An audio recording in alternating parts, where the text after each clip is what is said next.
आज हम लोग देखेंगे shortest distance between two lines. हम लोग 2D में ये चीज़ पढ़ चुके हैं कि लाइंस दो टाइप की होती हैं, या तो वो इंटरसेक्टिंग होती हैं और या तो नॉन इंटरसेक्टिंग होती हैं। इंटरसेक्टिंग अगर होंगी तो कहीं ना कहीं एक दूसरे को काटेंगी, और जब काटेंगी इसका मतलब उन दोनों के बीच का डिस्टेंस 0 है। नॉन इंटरसेक्टिंग हो तो पैरेलल होती हैं, और पैरेलल लाइंस के बीच का डिस्टेंस हम लोग 2D में निकालना जानते ही हैं, 3D में भी उसको देखेंगे। यहाँ पे एक अलग सेपरेट केस बनता है जब लाइन न तो पैरेलल हो न इंटरसेक्टिंग हो।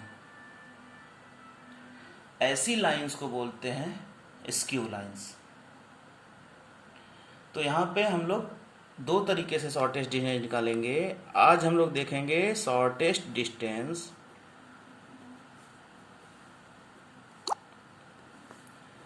Between two skew lines. Skew lines का मतलब न तो इंटरसेक्टिंग हो न तो पैरेलल हो। अब जैसे ये लाइन हो गई, एक लाइन, अगली लाइन ये है, ठीक, जो इसके ऊपर से जा रही है। अब इसको 2D कर दें तो यहाँ पे इंटरसेक्ट कर जाएगा, लेकिन 3D है तो न तो इंटरसेक्ट कर रहा है न तो पैरेलल है। ऐसी लाइंस के बारे में ही हम लोग बात करेंगे इसमें। अगर एक फिगर बना के दिखाना चाहें तो मान लीजिए कि एक प्लेन हमारा ये हो गया,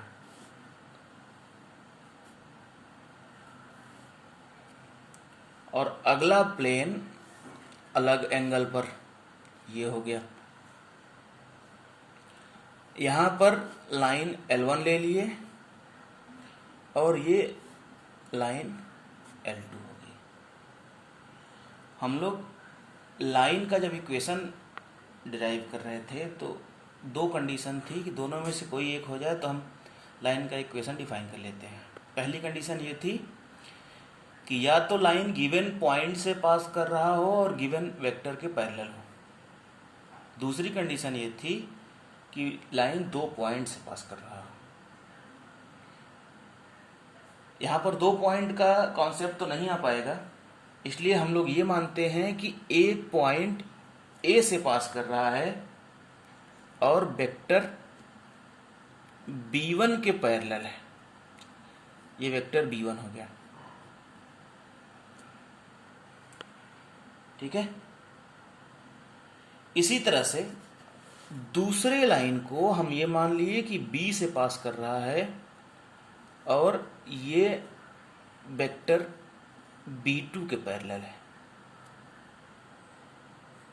अब A और B का पोजीशन वेक्टर ले लें। मान लेते हैं इसका पोजीशन वेक्टर A1 हो गया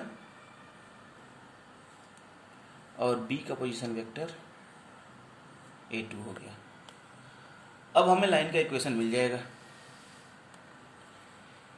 कि दोनों एक एक पॉइंट से पास कर रहे हैं और एक गिवन वेक्टर के पैरेलल है, ठीक है।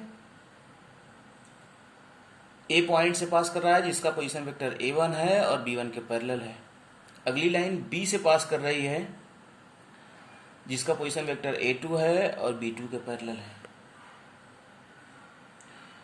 अब हम लोग जो बात करेंगे, जो शॉर्टेस्ट डिस्टेंस होता है वो हमेशा परपेंडिकुलर होना चाहिए। मान लेते हैं कि हम इसको मिला दिए AB को, तो ये तो किसी पर परपेंडिकुलर नहीं है, इसलिए एक लाइन हम लोग लेके चलते हैं इस तरह से।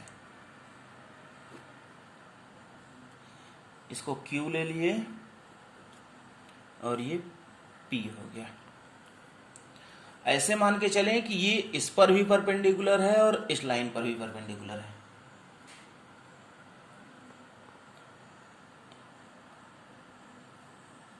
P थोड़ा सा इसको परपेंडिकुलर लें,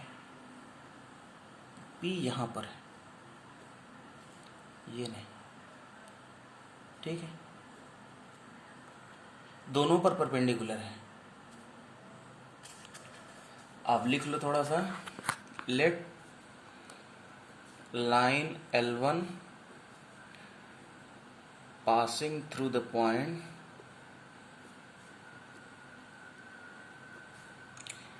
A and parallel to vector B1 and L2 passing through B and parallel to B2 vector हो गया। पोजीशन वेक्टर भी डिफाइन कर दें, let position vector of A is A1 vector and position vector of B is A2 vector. Now अगर B1 एक vector है और B2 एक वेक्टर है, तो B1 क्रॉस B2 का डायरेक्शन क्या होगा?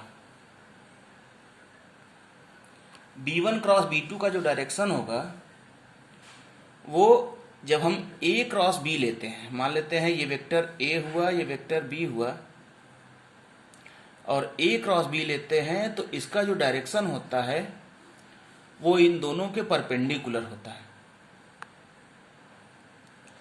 अब PQ को अगर हम ले रहे हैं तो PQ भी आप डिसाइड कर रहे हो, PQ will be shortest if it is perpendicular to both L1 and L2 since L1 parallel to B1, L2 parallel to B2, so PQ perpendicular to B1 vector and B2 vector। ठीक, PQ जो है L1 और L2 के perpendicular तो है ही, लेकिन B1 L2 के parallel है और B2 L2 के पैरेलल है, इसलिए ये B1 और B2 के भी परपेंडिकुलर हो जाएगा। इसलिए the direction of PQ will be parallel to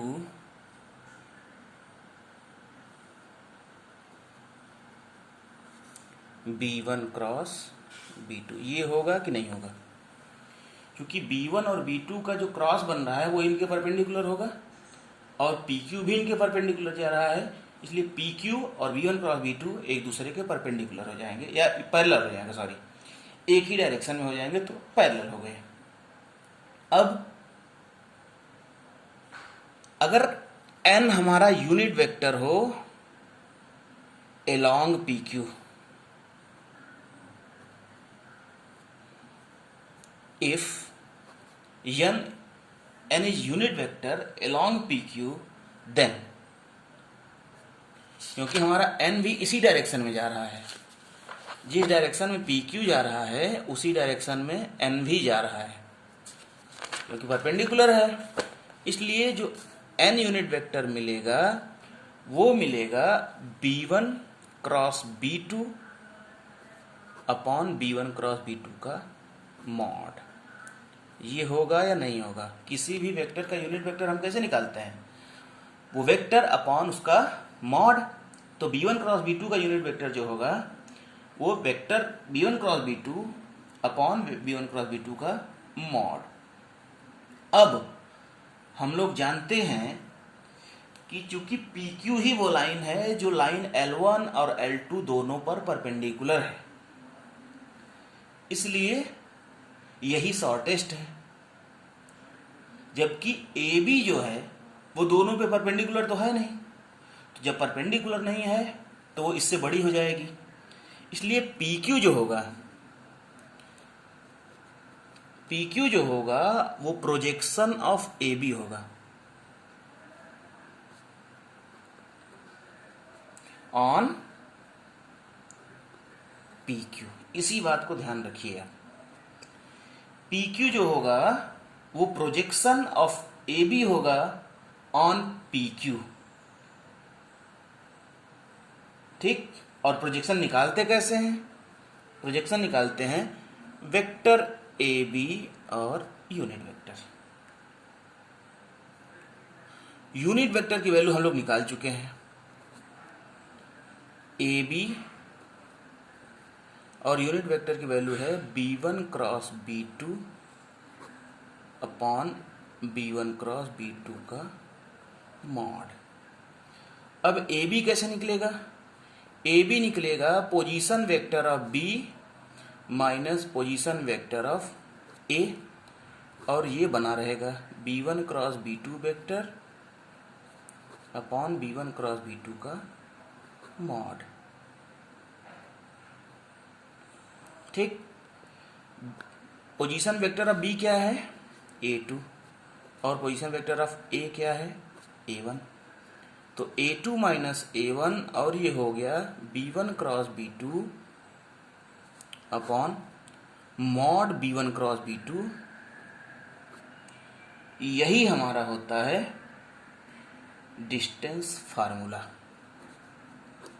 shortest distance between two skew lines. ठीक, अब अगर ये इंटरसेक्टिंग हो जाए, इफ लाइन्स आर इंटरसेक्टिंग, तो आप क्या जानते हो? देन शॉर्टेस्ट डिस्टेंस जीरो हो जाएगी।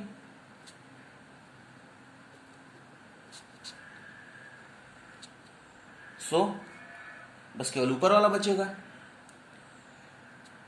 डी नहीं, A2 माइनस A1 और B1 क्रॉस B2 ये जीरो हो जाएगा।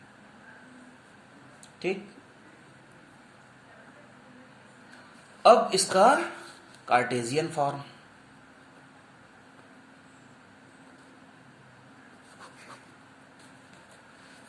वेक्टर फॉर्म हो गया, Cartesian form.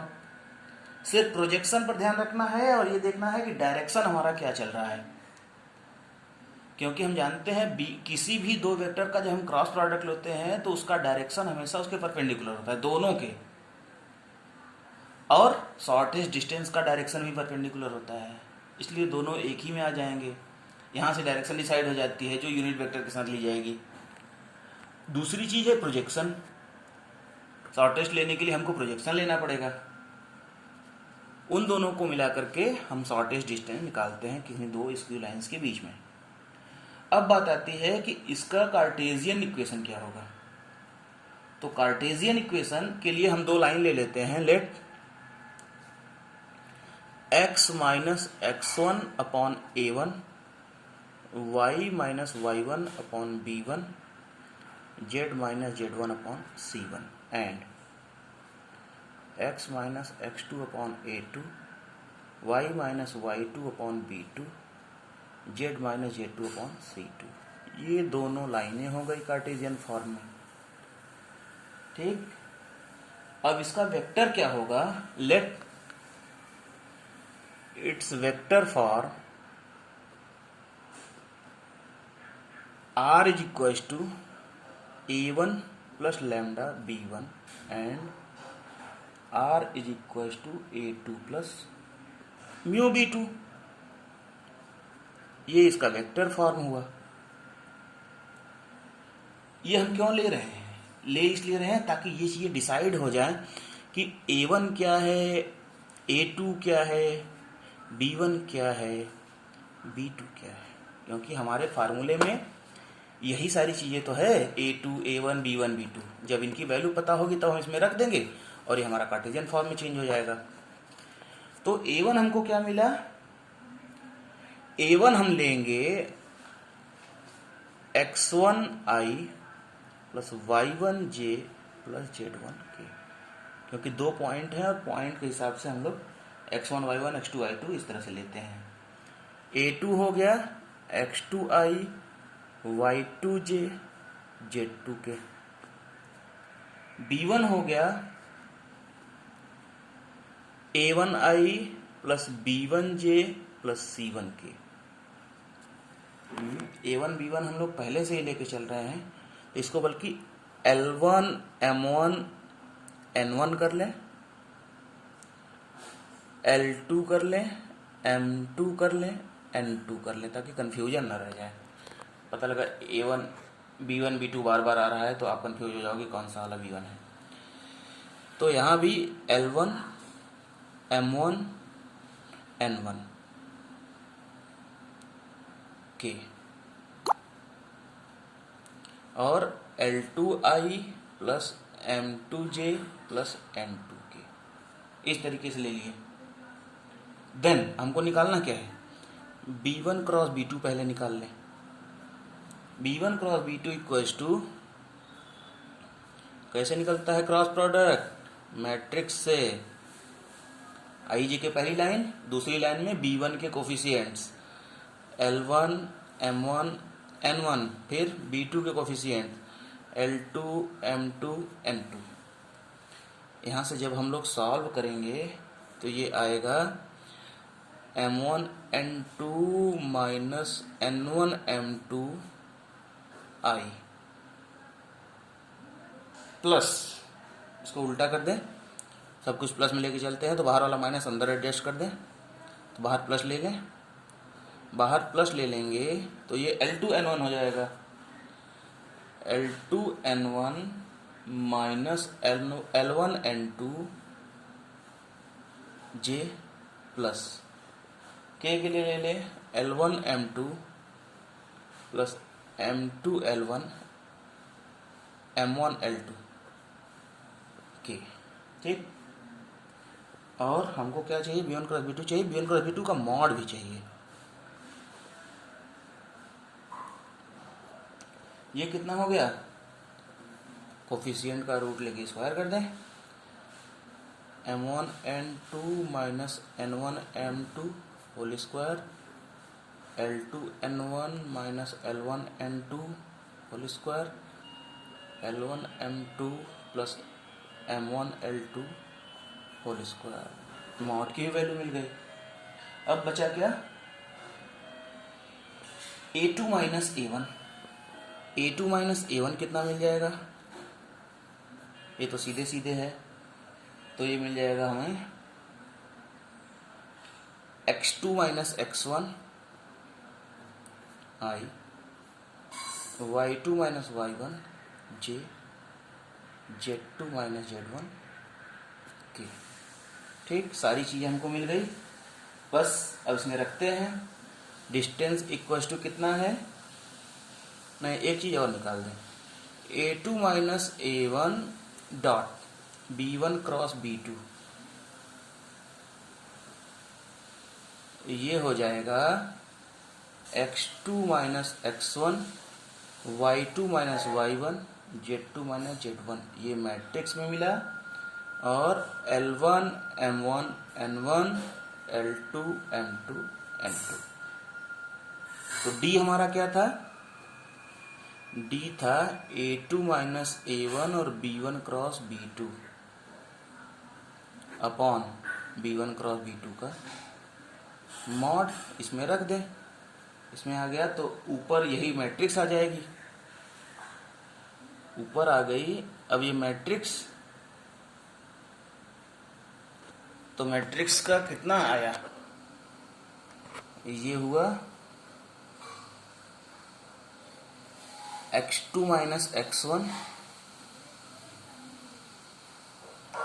y2 minus y1 z2 minus z1 L1 M1 N1 L2 M2 N2 upon mod की वैल्यू ये चीज़ m1n2 minus n1m2 whole square L2n1 minus n1 L1n2 whole square plus L1m2 plus M1L2 whole square. ये हुआ हमारा distance formula Cartesian form में। ठीक, next में हम लोग distance between two parallel lines देखेंगे। ठीक है।